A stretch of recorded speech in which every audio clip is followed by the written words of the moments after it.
You want an October surprise? You got an October surprise. Former Hawaii Democrat Congresswoman Tulsi Gabbard going scorched earth on the donkeys, announcing she's leaving the Democrat Party because she's disgusted with its direction. How on earth do some top Dems still think they can hold the House majority? Congresswoman Gabbard has been a thorn in the side of the establishment and Democrats for a long time. Early in her congressional career in 2013, she served as the vice chair of the Democratic National Committee. But over the years, she began to stray from liberal orthodoxy. She blasted Justice Department corruption. She cheered the overturn of Roe v. Wade. And she did not vote to impeach President Trump, instead voting present at his trial. Earlier today, Tulsi dropped the bomb. Watch this. I can no longer remain in today's Democratic Party that's under the complete control of an elitist cabal of warmongers who are driven by cowardly wokeness, who divide us by racializing every issue and stoking anti-white racism. I believe in a government that's of the people, by the people, and for the people. Unfortunately, today's Democratic Party does not. Instead, it stands for a government that is of, by, and for the powerful elite. Now, I'm calling on my fellow common sense, independent-minded Democrats to join me in leaving the Democratic Party. Independent with a capital I. Tulsi has not said whether she'll become a Republican. I don't think she has to. I do think it's safe to say she's not getting invited to Nancy Pelosi's 300th birthday at the French Laundry. Not because she's wrong. It's because she's right. Everything she's saying there, it's true. They are elitist. They are no longer representative of their constituents, and the woke nonsense is poison. Despite that, California Congressman Adam Schiff her brains, says he's confident Democrats will win the House. That's fun. And uber-liberal filmmaker Michael Moore now predicting Dems will win in a blue tsunami. That's only if he jumps in the shallow end of the pool. Who is correct? Those two ding-dongs or Tulsi Gabbard? Let's get into it with tonight's party panel. We've got he is the host of the Jason Rantz Show on KTTH in Seattle.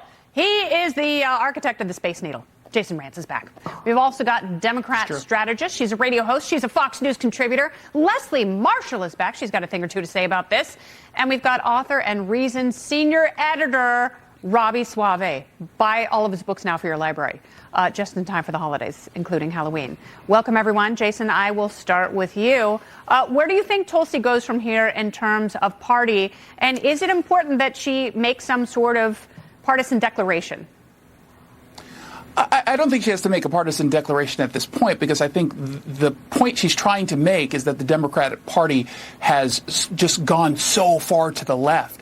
It's not a shock that someone like Tulsi, or frankly like just everyday Democrats, would say, okay, this party has gone way, way, way too far to one side. That when you decide to say that, you know, we're going to be pro-criminal, we're going to endorse abortion up until the baby's first cry, that we're going to take the stances we have taken on gender to the point where we're not even willing to define what a woman is, I think most people on the Democrat side are saying to themselves, yeah, she's now speaking to me. Does this mean that maybe ultimately she's going to run for something outside of what she did in Congress?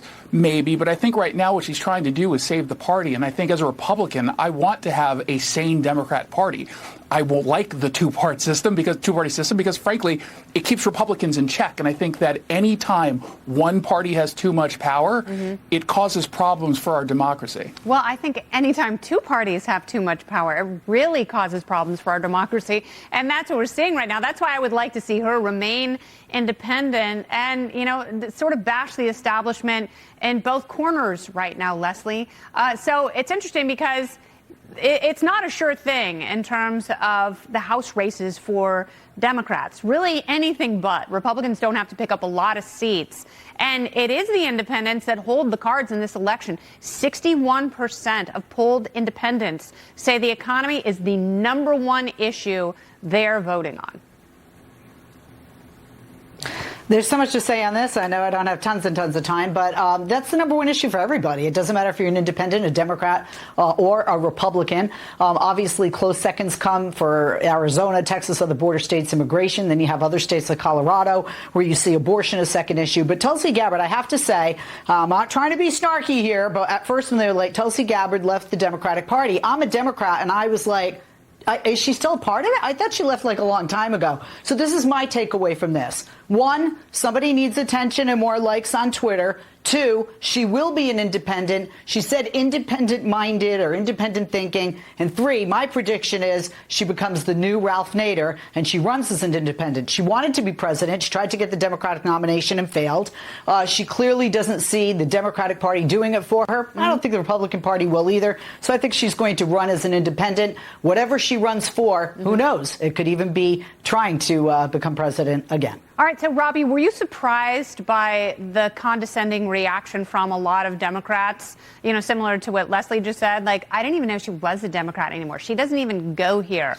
So what does it say when Democrats and Republicans are just as excited as one another about someone leaving the Democrat Party? I mean, it's bad news for the Democrats. When I hear them say, oh, good, we didn't want her anyway. Well, who do you have left?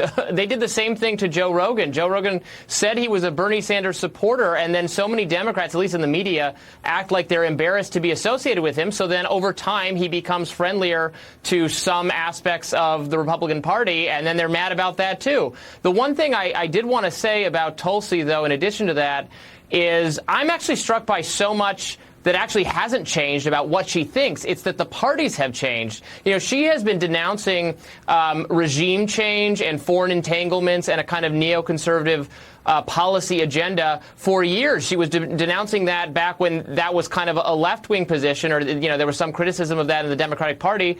Now we're in a place where the Democratic Party is marching, the representatives, not the actual people, but the representatives are marching lockstep in line with a kind of interventionism with Ukraine, with endless support, endless financial support for this war. It is the Republican Party, a minority of it, but the only opposition to the Ukraine, to endless funding of the Ukraine effort is from the Republican Party. So in that sense, the parties have changed, not Tulsi. She said the same thing all the way along. So that's interesting then, Jason, because, you know, she does hold a lot of cards here. Do you think the timing is meant to do damage to Democrats this close to the midterms? I do. The question just is she doing it to save the Democratic Party, or is she doing it purely for her own political ambitions? And the truth is, it's probably a little bit of both. Look, the Democrats going so far to the left, her coming out right now, right before the midterms, basically is telling other voters, hey, it's okay. You're probably feeling what I'm feeling right now about this party, and you don't just have to vote with Democrats. You can go ahead and take that risk and vote for someone else who's more a reflection of your values.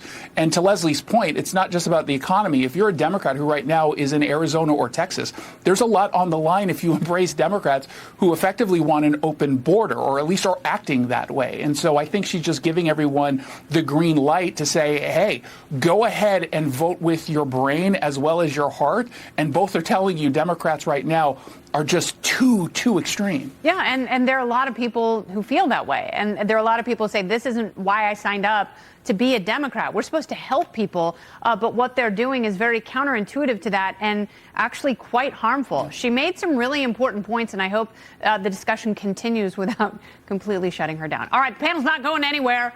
We have much to cover tonight in just a little bit of